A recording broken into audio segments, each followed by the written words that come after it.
Better Bowhunter, brought to you by Lancaster Archery Supply.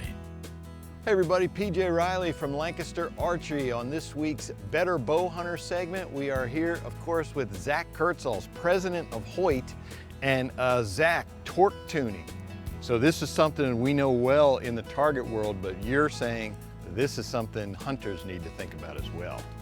Yeah, the idea behind torque tuning, you know, any archery setup is put in place to get the most forgiving setup that we can possibly put in the shooter's hand. So in target, it has some pretty major impacts when it comes to, you know, left and right impacts. And so how that crosses over mainly to the hunting world is when you talk about stabilization today, you end up with a lot more weight on the side of bows. You know, 20 years ago, there wasn't a lot of sidebars in hunting rigs, right?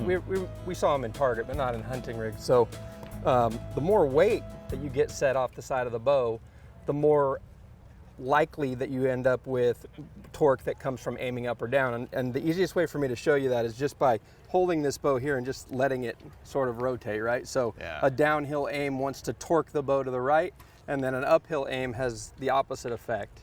Now on target bows, that's going to be significantly more because we just run a lot more weight. Right. But in a hunting scenario, you know, you think about whitetail hunters, tree stands, steep shots, you could significantly move your impact if you're not torque tuned correctly. So the easiest way to explain this is there's a ratio, or let's call it a relationship. Yeah. It's a less scary word, between your sight and your rest.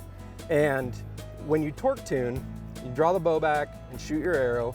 And the way I do it is I just give it a little bit of grip. So I'm pointing my stabilizer to the left with the idea that when I shoot, I still want the arrow to hit the dot.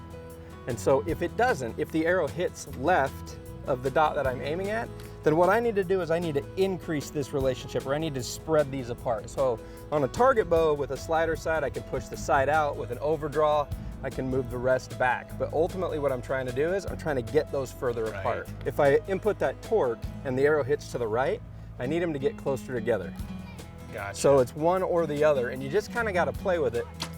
And it'll feel weird because when you add a bunch of torque in there, it's not the greatest feeling shot. But when you think about how intense the moment is when a big whitetail is standing in front of you, or you know, when you're standing on the tournament line trying to win a tournament, I mean, those situations make us feel different, and we're not perfect there. So any good forgiveness that we can put in play, it's beneficial to the shooter. And like you said, what you're trying to do is to get to where you can add torque either way and not affect the arrow. That's the forgiving setup we want. Exactly. And you know, sometimes it's even easier if you just put a piece of tape, a vertical line, shoot at that. But the ultimate goal is I can imply this torque and shoot the shot, and it still hits the line. There you have it. Torque tuning works for target archery, bow hunters too.